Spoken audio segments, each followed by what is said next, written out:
다가구 주택 건축주들이 새마을금고의 이상한 대출로 신용 불량자가 됐다는 사실 지난해 전해드린 바 있습니다.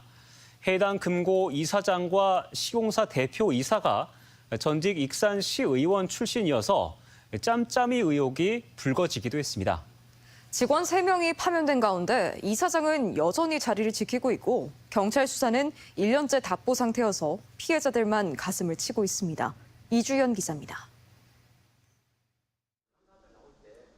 1년이 넘게 멈춰서 있는 다세대 주택 공사 현장. 노출된 철근에 곳곳에 거미줄, 유치권을 행사한다는 현수막이 여전합니다. 지난해 3월에 준공됐어야 하지만 공사가 멈춘 사이 습기마저 차면서 재공사를 하려면 철거부터 해야 하는 상황. 피해 금액은 100억이 넘습니다.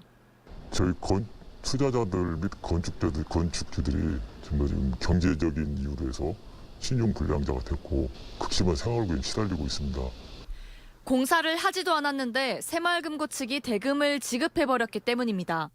지난 2022년 8월 흙바닥 상태로 본격적인 작업이 시작되기도 전에 20억이, 30%가 진행됐을 때까지 총 35억이 건축주들 모르게 모두 시공사로 넘어갔습니다. 시공사 대표는 새마을금고가 이런 사실을 알면서도 규정을 어기고 대출을 해줬다며 공모를 인정합니다. 인정했죠. 그건 사진도 있고 다 있으니까. 현장이 이제 시작되기 전에 대출이 나온 건 맞죠. 뭐가 이상이 있었으면 원래 안 해줬어야지 맞지 않을까? 돈을 받아간 업자가 금고 측의 책임을 미루는 이상한 상황. 업체 대표의 아버지가 새마을금고 이사장과 함께 과거 익산 시의원을 역임했기 때문 아니냐는 의문만 날로 커지고 있습니다. 새마을금고 중앙회 역시 관련자에 대한 중징계로 있을 수 없는 일임을 인정했습니다. 전직 시의원인 해당 새마을금고 이사장은 이번 달부터 직무정지 2개월을, 직원 3명은 징계 면직 조치를 받았습니다.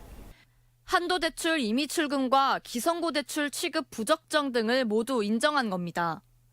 금고 측이 편의를 위해서라며 건축주들의 통장과 인감을 받아내 대출을 해줬다는 사실까지 확인했습니다. 직원 3명이 파면을 당할 정도로 심각한 사안인데 문제의 이사장은 오는 10월 직무정지가 끝나면 복귀할 예정이어서 논란이 커지고 있습니다. 저희가 일단 수사기관에 의뢰를 해놓은 상태라 수사기관 결과를 한번 지켜봐야 될 것 같습니다. 하지만 경찰 수사는 1년이 넘도록 지지부진해 피해자들만 답답함을 호소합니다.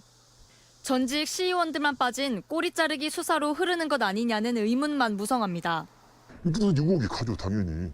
그렇게 들어서요. 이제 수사 기록을 봐야 되겠지만 그럼 당연히 수사 의혹이 있고 외압 의혹이 있고 뭐든지 의심이 가지 않습니까? 피해 건축주들은 경찰 수사와 별개로 검찰에 진정서를 접수하고 금고 이사장과 시공사 측의 결탁 의혹 해소를 촉구하고 나섰습니다. MBC 뉴스 이주연입니다.